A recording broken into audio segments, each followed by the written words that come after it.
in the picture over here, that is taken directly from the book of Coming Forth. And so we had, I hope, some good classes, and I'm hearing no affirmation. So it's a good class for you, but the rest of us. And so it brought up a lot of discussions and just having conversation amongst ourselves about what is our theology. Wose's theology. If you ask this question, there's a lot of questions. There's one question, but a lot of answers. And those answers are existing right now in this space, and they have changed over time as we have evolved. And we're going to talk about the ideal of evolution, of changing.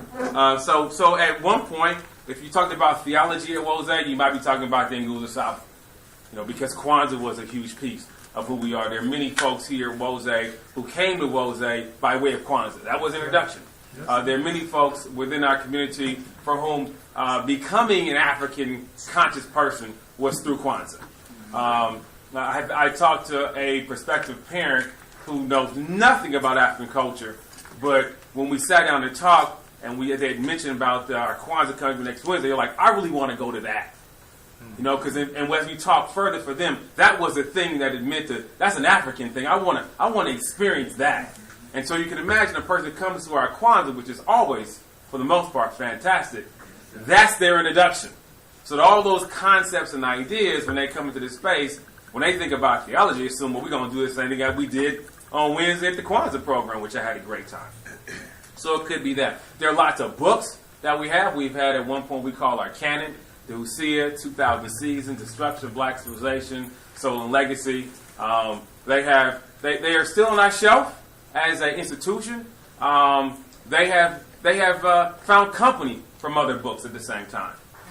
We've also realized that academically and scholastically things have changed.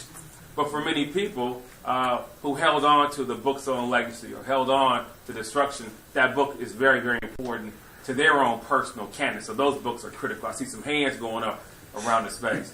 But those are critical. There are young folks who come in and they've had other books for whom those scholars have taken their works from the work of Chancellor Williams and others. And so they extend that idea. So it could be those books. Maybe it's one of those books. Maybe it's all those books. And if you're like me, you have favorites. You have books that really resonate with you for whatever reason. Anything that comes out of that book you think is just gold. Right? It could. We talk about Ma'at, and Ma'at itself has any number of definitions. As does when we say the 40 declarations. There is a poster that's by the door as you exit that has the 42 principles of Ma'at. They're kind of summed together, but they're not the same thing. There's some differences. Do we understand what those differences are? And does either one of them define what is our theology? Is our theology the 42 declarations of innocence? Does that comprise it? We have our faith statement, what we practice and what we believe. And we'll talk a little bit more about that as its intent is to provide a summary of what it is that we believe. Because it says what we practice and what we believe. By its title, it should be what? Comprehensive. It covers everything that we do and everything that we think. That must be a 20-page document. But somehow we magically did it in 2 paragraphs. We are amazing people. One thing we do know that there's no one place where you can get everything that you need to know about what is Wose. And perhaps you shouldn't. Nextly, sometimes having a theology is often illustrated through common practices and rituals, things that people do. You go into a space and people kind of look alike. They have a certain tone, a certain character, a certain bearing that's similar. If you're with the Nation of Islam, and I think they have gotten a little changed with the times a little bit. For the most part, you think bow ties and suits. You don't think the Nation of Islam and a kufi and some Adidas sweats. It's got to be suits. If you talk to when ministers in the nation have a certain, after a while you realize they're all trying to be Farrakhan. I mean, if you listen to them, the tone, everything about them is just, and there's nothing wrong with that, but it creates a commonality, right? If you're with the nation, if you see a brother of the nation, he's eating, a bacon sandwich, something is wrong because you're not supposed to. So sometimes it's common shared practices. So those can include things like what we eat. Some of us don't eat pork or beef. Some folks in here are vegetarian. Some folks enjoy a rib from time to time. Or miss it weekly. We'll pause for remembrance. Right, so that might be it. Meditate. Some folks meditate daily. Some folks meditate weekly. Do we pray throughout the day? Are our prayers similar? Do we end them the same way? Ashe, Amen, Amen Ra, whatever is their commonality. Do we all have after names? If you come to Wose, you're supposed to get an after name, Brother Greg. That was a joke. I'm sure you do. So well, that's not the same. Right? So some folks do, some folks don't. And it doesn't matter whether you do or you do not. It doesn't matter. Our dress. We dress it. There's a certain custom, I guess. Sometimes we'll wear some gear, sometimes we won't. It just depends. There are a lot of differences. And clearly these aren't the same for everyone, are they? They're clearly not.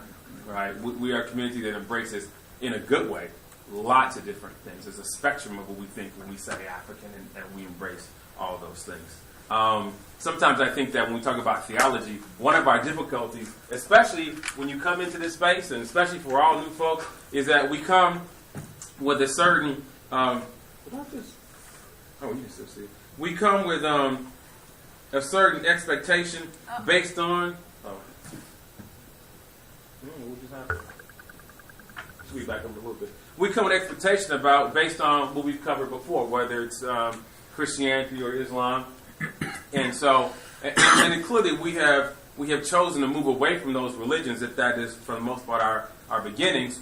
But either unconsciously or consciously, we're still looking for certain things. We have placeholders in our mind for where things should be and what should be available to us. So when you come to Wose, many times, whether it's you, and I think for the most part that's true for a lot of us, or for folks that you invite to Wose, they're looking for the placeholders for the book. If there's, for example, a Bible, they're saying, well, we may not use the Bible, but what's the book that we use? Or they might be asking about the symbols that we use. In other words, they have these things that they think about when they say theology, as do we, and so we're looking for those things to be kind of plugged in. So if we don't use, for example, the Bible, then there must be some other book that we use to replace the Bible. So maybe it's the Hosea, and so we'll start there. Maybe it's the Book of Coming Forth, and we'll start there. But we're told by folks who are here, well, it's not really the case. It's the Hosea is not really the Bible. The Book of Coming Forth is not really the Bible. So that's a struggle point because we're looking for that thing. If it's a symbol and we've got the cross, or you've got the crescent, the moon and crescent, well, the Ankh must be that. And we have lots of scholars, and both professional and amateur scholars, who will make certain assessments about these matches. And so you might go online or someplace and you see the cross and you see it transferred to the Ankh because it must be the same because they look close. They have nothing to do with each other. They're completely different. Their meanings are different, but we're looking for that. We're looking to replace the name of God with something else.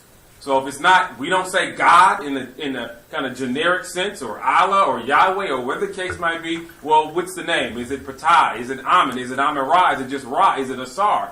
Is it a what is it? Because we're looking again with this framework of these things are supposed to be filled by a religious institution, so I'm looking to plug them in. Same thing is true for a prophet. Sometimes folks will say, well, Heru must be like Jesus. Because he's the son of Asar. So like the son of God. Well, no, he's the son of Asar, but he's not the son of God. That would be Ra. It's kind of a grandson with another cousin, with a nephew. It's confusing. Because you have this sense of, here's how things are supposed to be. It doesn't flow quite that way. From John and BT, I've been reading recently, we have to understand that's why it starts, is that many times we're looking with the wrong glasses on. Thank you. Because we're conditioned by this society to look for certain things in religion that are not here. Right. So, for example, look at African religions. There's some commonalities. There is, for the most part, there's no sacred text.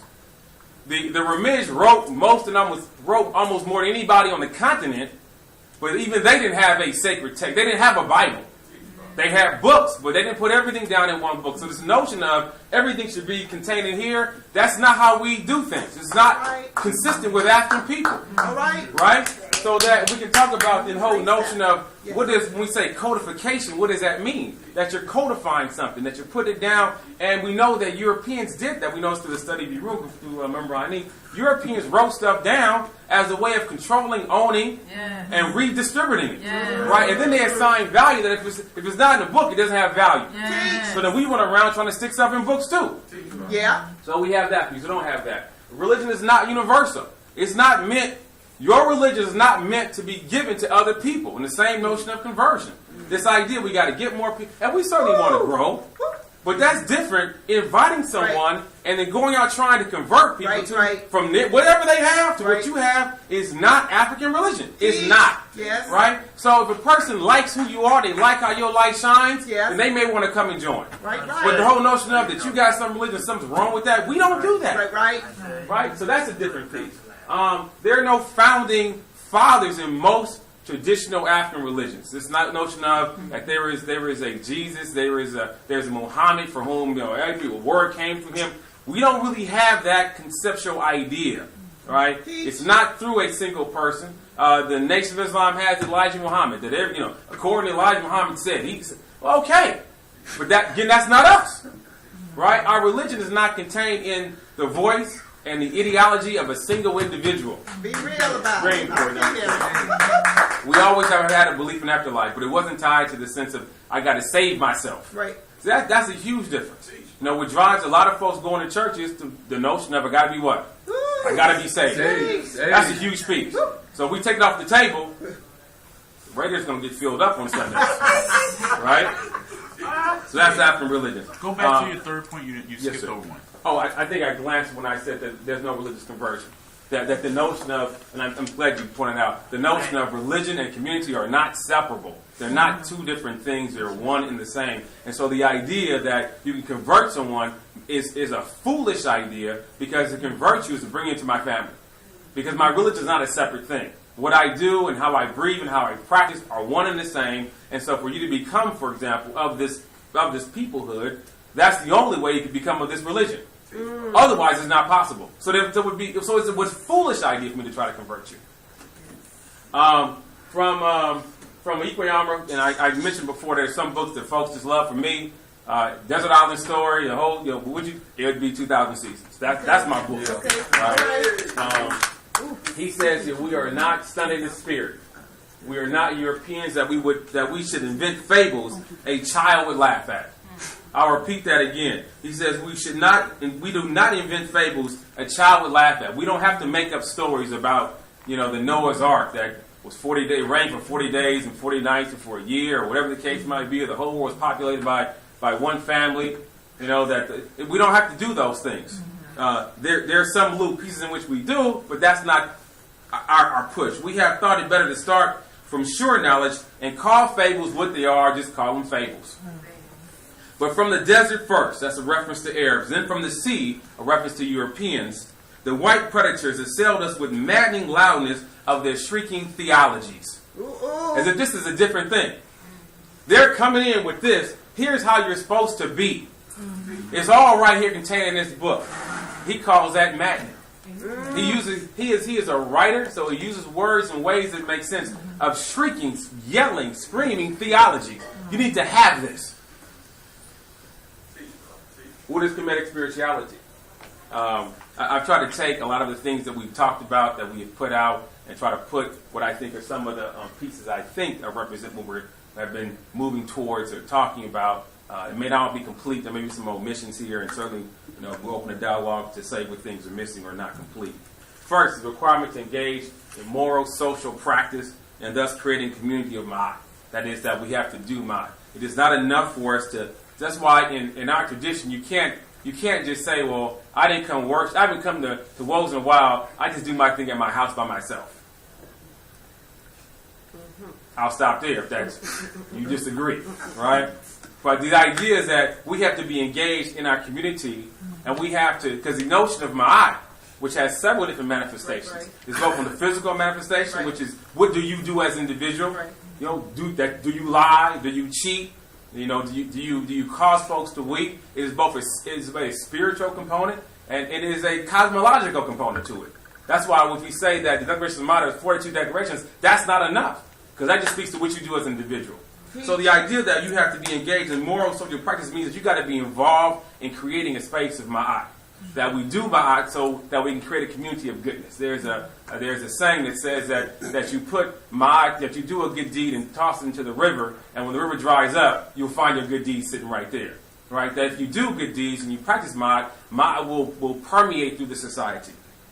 So doing mine. The next piece is a belief in perfectibility. We have a lot of symbols on our walls around us. Not enough, but we have some. And we need to know what every one of these means. We have Kepler over there, which is we said the sacred bead or dung bead, which actually rolls this dung, which is a representation of the sun. But what it really means is the notion of coming into being. Of this notion that, and this is a very important idea in Kemetic spiritual practice, that we are involved in evolutions, that we can become greater, we can transform ourselves, that this whole notion of this, that we're not perfect, but we can move towards perfection, that we can change, we can improve ourselves who we are, that we're not stuck in the place that we exist. So if you have that a necklace with Kepler, or you have a picture or an image, that's what it represents, that you can change, you can transform. Thank you. The rise and transform. This notion of the sun cycling is both, it's a daily thing, that as each time the sun comes up, that's a new day. That's a new birth. That's a rebirth. In the same way, if divine has chosen to wake you up in the morning, you got another opportunity to transform yourself. Thank you. Don't waste it.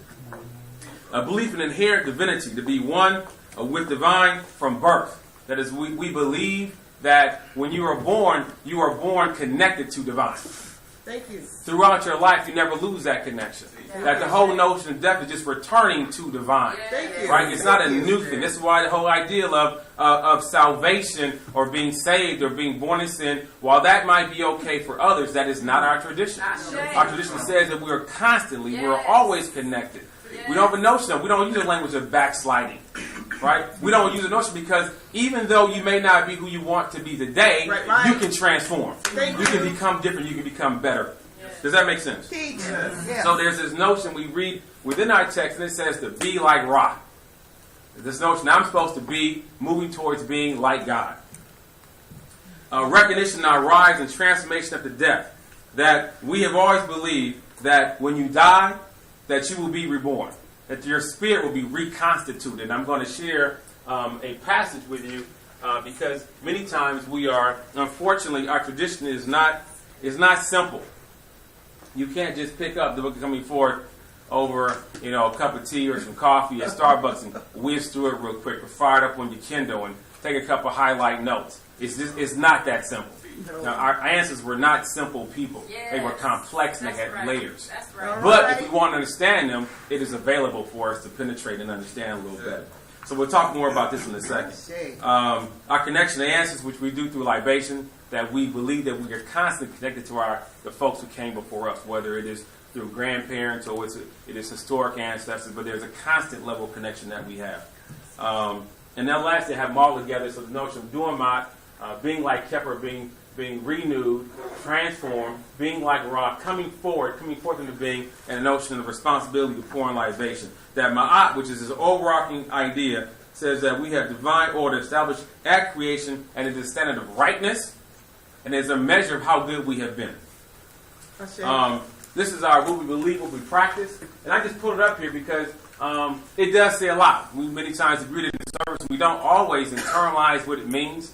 It is only 2 paragraphs, but it's 2 paragraphs written very well. I tried to overlay this with other things that we have here, so we'll see that we're actually drawing from lots of sources. That's why I said that there are a lot of things here. It's not going to be in one place.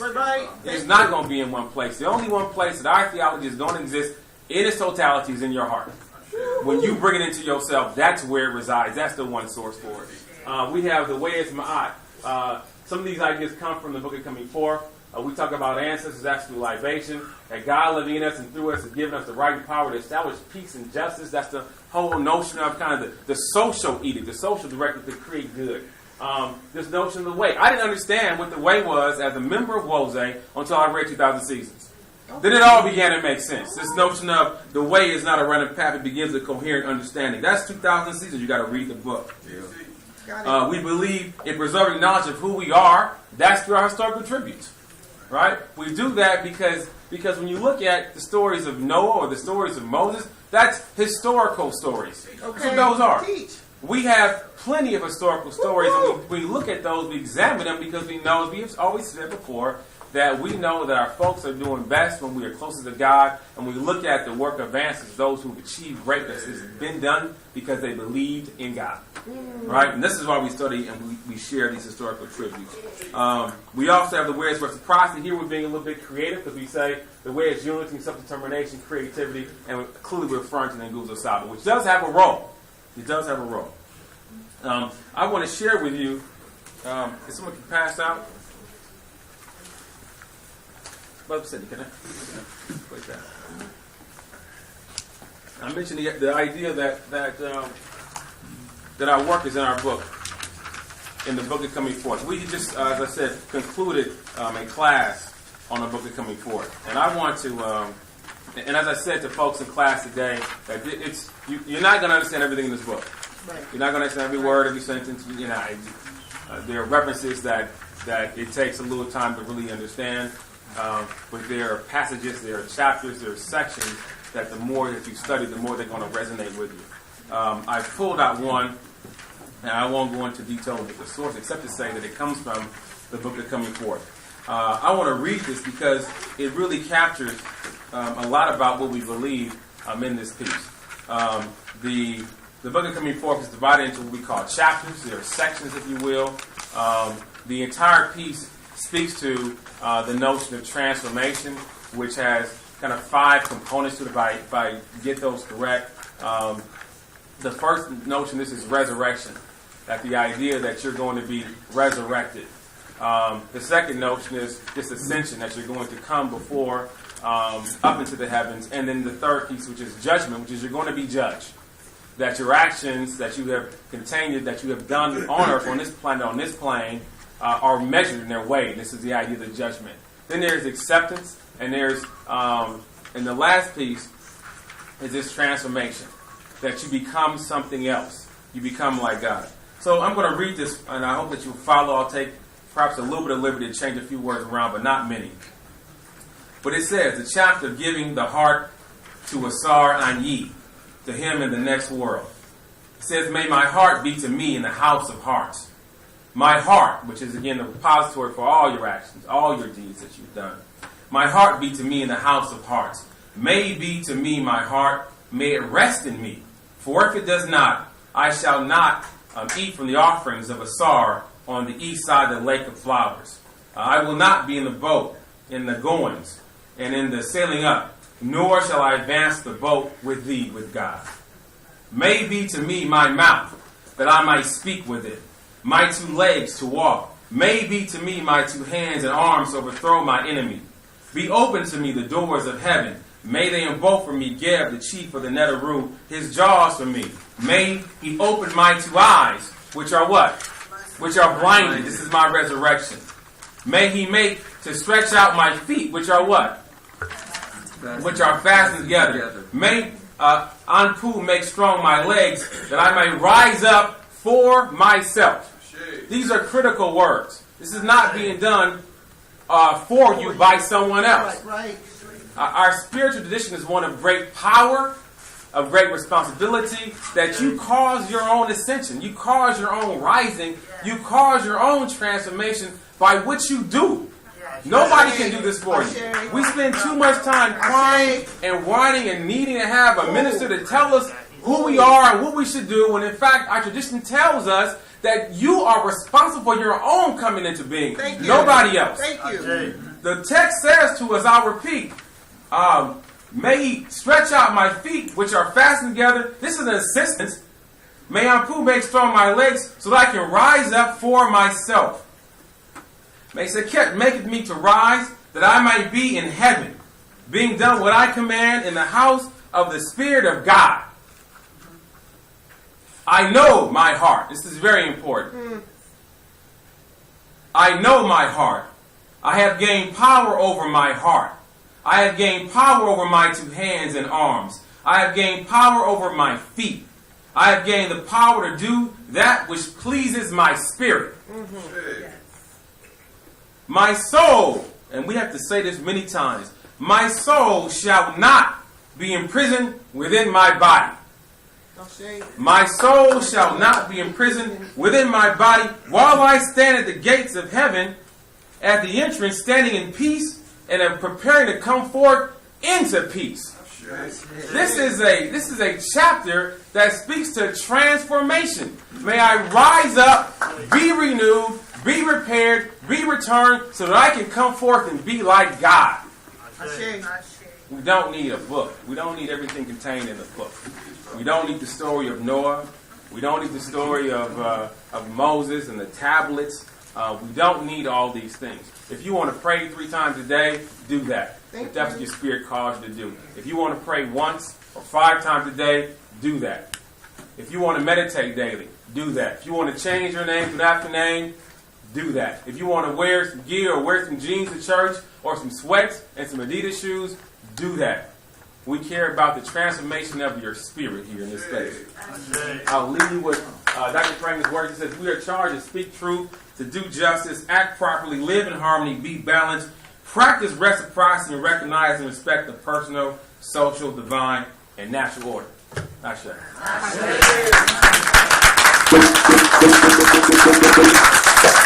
done.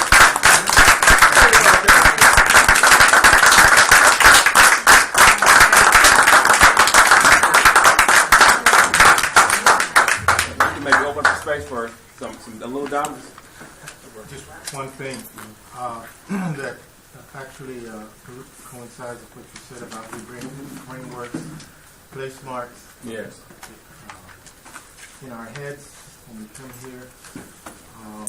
The same has to be said about the translators of our sacred texts. Yes.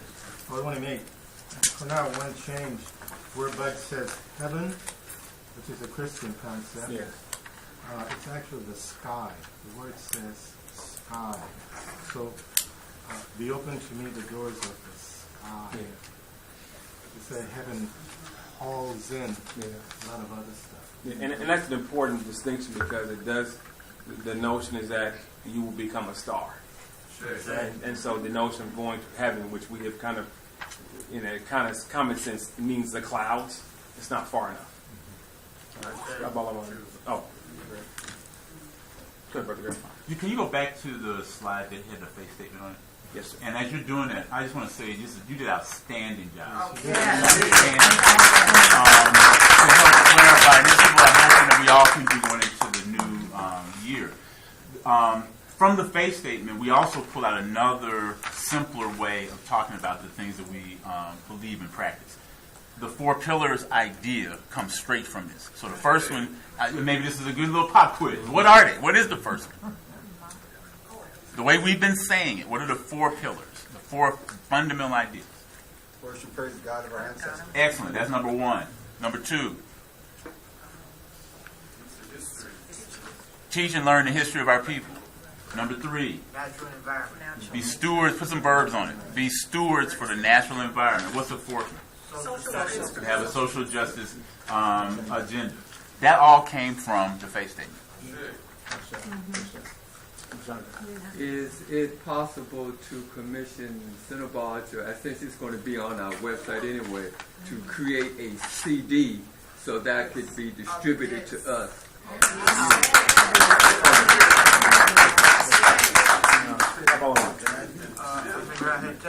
Johnson, Good brother Jahi, we came in here together. You articulated just exactly what happened to me. You testifying about the way.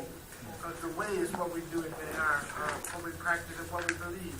I came to Wose through Kwanzaa. I have on when I first wore the Kwanzaa. So Kwanzaa to me gave me my idea of changing my name. And when I discussed things with Brother Ray and Dr. Binger, I found out changing my name had to be done by someone who knew my character. Yeah. Not by who I was, by ego. It had to be done by character. So I had to ask my daughter's mother, who was from the motherland, who was I to her? Who was my character for her? She gave me my name. It means all of my hallelujah. God's peace, my strength. So here I am in Wose with my peace and my strength. Yes.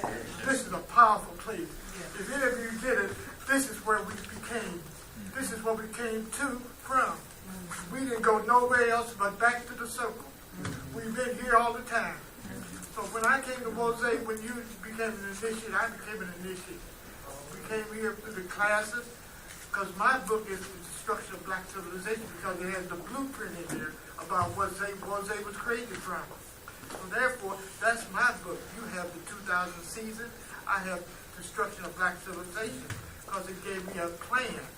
It showed me how we were supposed to get where we are and build an institution. That's why I came to Wose, because I saw it from a businessman point of view, because I have my degree in business administration and economic development. I saw what you all were doing here, building an institution for the children and for the people. So this gave me my home to be. So therefore, this idea of who we are is right here, and Wose is what I am. Because I carry Wose with me, and I would tell people in a minute, they come showing me some watchtower stuff. This lady fled from me at the BART station. She said, "Oh, you believe in them animals?" I said, "Yeah, now give me your paper and leave me alone." She said, "I gotta go." Right on, baby. Reverend Jahi. I just want to say one thing that resonated with me about my soul shall not be imprisoned in my body, and coordinated with the fourth pillow about social justice. I just want to say, make an awareness statement about the necessity of claiming aging. Right. And we should not ridicule it, because we must claim aging and say old and accept old as the way we say we are black. We should not push that away, because that is our reality. And I just wanted to put that out, because that whole thing of ageism is something that I'm dealing with, as a scholar. So I just wanted to say that. Thank you. I'm an old Thank woman, you. so that's Thank you. cool. It's actually a great time, because in class we dealt with the whole notion of Anyi actually aging, and this notion of as you age, you are becoming complete. Yes. We're going to stop right here. We're going to close. Let's have Adrian and Robert Jeffrey will close right there. I definitely appreciate this, because coming from a different background as a Christian and being new to this, being new to here, I didn't understand any of that. I didn't have no idea of that.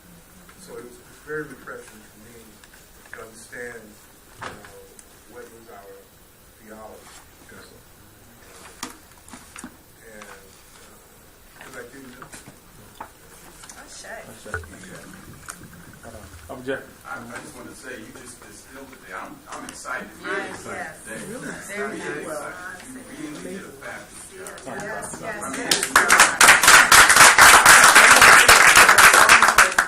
this whole time I've been in Wose, when I study group and moving in here, it's been like getting corrective lenses. It's like I'm able to see clear, see clear, see clear. Today, I feel like I really see much clearer. Sounds good. Mama, definitely last. Can we nominate somebody to become a minister? He just preached. No, we're not. Thank you for the great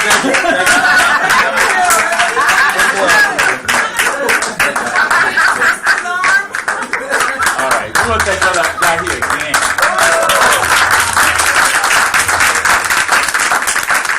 My brother continues to share and grow, and I appreciate him as a brother and as a friend. He's working in the community real hard, and his family, an entire family as well, because I know Mama C is behind, with, next to, in front of, all of that, and Mama Rose, and the children, and so thanks to the whole family. We're ready to close out, and again, this is Kwanzaa week, so the 26th, we will be at Holy Redeemer Center at 6 o'clock. It's at 8900 Black Road, thereabouts, at Golf Links Road. 8945. There are flyers in the back that Mama Pam is holding up. There's also an additional Kwanzaa event that's getting added to the schedule on the 27th at the Malanga Center. The Brotherhood of Elders Network, which I'm part of, along with a lot of brothers in the community, Achebe and some other folks. The Mentoring Center and Association of Black Psychologists of Northern California hosting a Kwanzaa event starts at 7 o'clock at the Malanga. And then all the other Kwanzaa events are on the schedule that Sister Afua and everybody distributed. Make sure you let people know who aren't familiar with Kwanzaa, what to bring, how to come, show up. And then we'll do some Kwanzaa observance on Sunday as part of our worship service that morning. Was that the idea to do it? That came out of council meeting, it was during worship service. It wasn't like okay, it wasn't after. Okay, cool. So why don't, yeah, so Tracy. Yes. Come on up.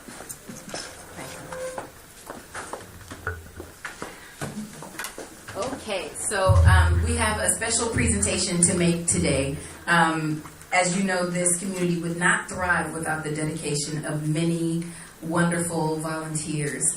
We don't even look at it as volunteerism. It's just what we do to keep our community going. One of the things that we recognize is that we have to get even better about thanking folks for their dedication and hard work. Yes, yes. And so one of the things that came up for us numerous times during the retreat is talking about getting the message of our faith and our community out to the world. And one of the ways in which we do that is through our web streaming. So, Brother Cinnabar, will you come up?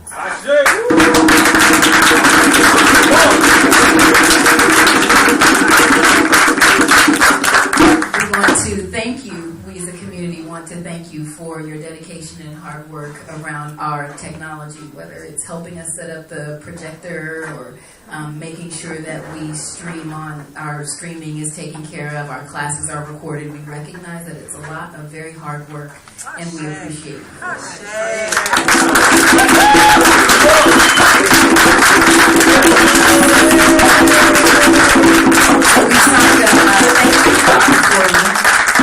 Signed by the entire community, and it says thank you. Seems like being nice just comes naturally. And so that was your thank you card, and then some of us got together and got you a gift card from Fry's. So that's the Turkey's Wonderland. The $50 gift card from Fry's.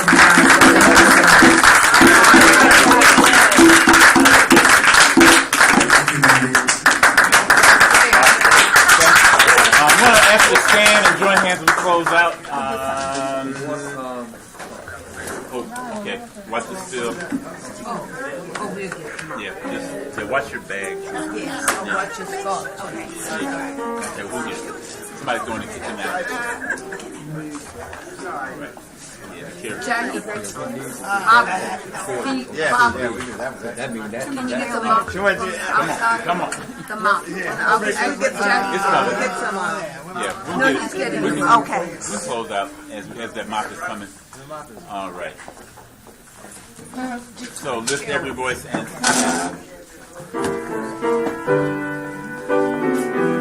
Connie on the keyboard. Lift every voice and sing till earth and heaven ring with the harmonies of liberty. Let our rejoicing rise high as the listening skies. Let it resound loud as the roaring sea. Sing a song full of the faith that the dark past has taught us. Sing a song full of the hope that the present has brought us.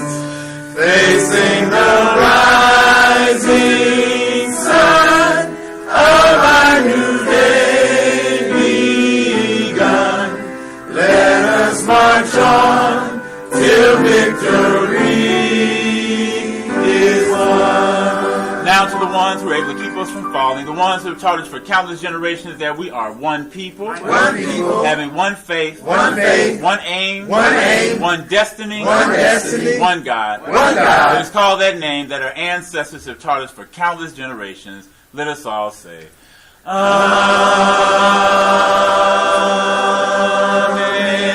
Amen. Right. You are the most beautiful people on the face of this earth.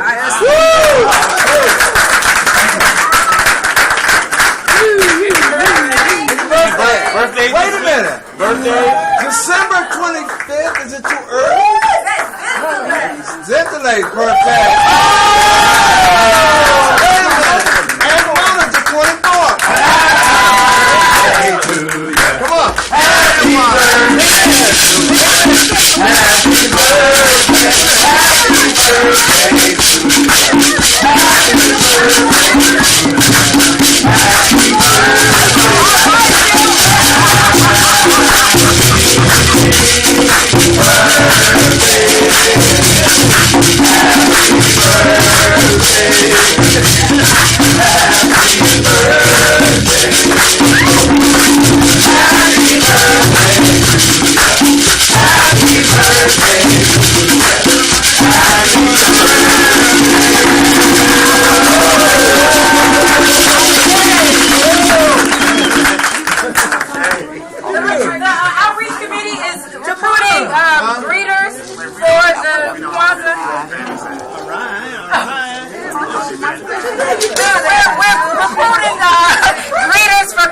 Happy Let me know. We have shifts available. Do what? To greet. Just say hi to people. Welcome to Kwanzaa. Give me that.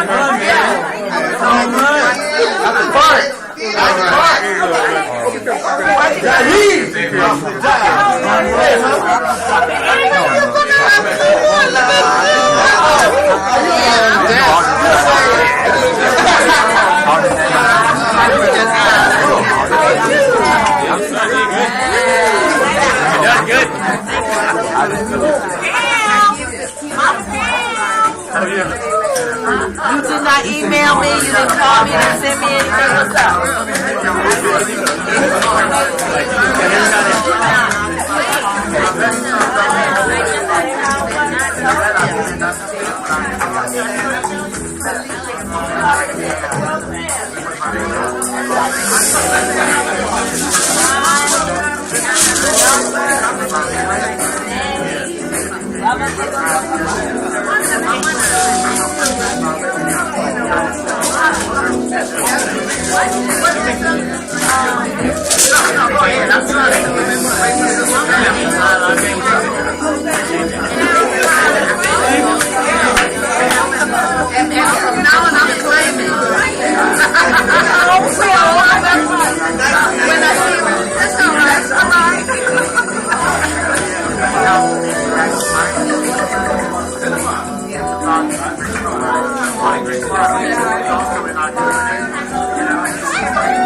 That's how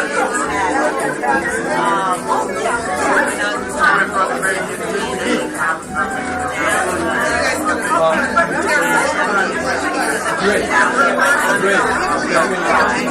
Everything that was right on.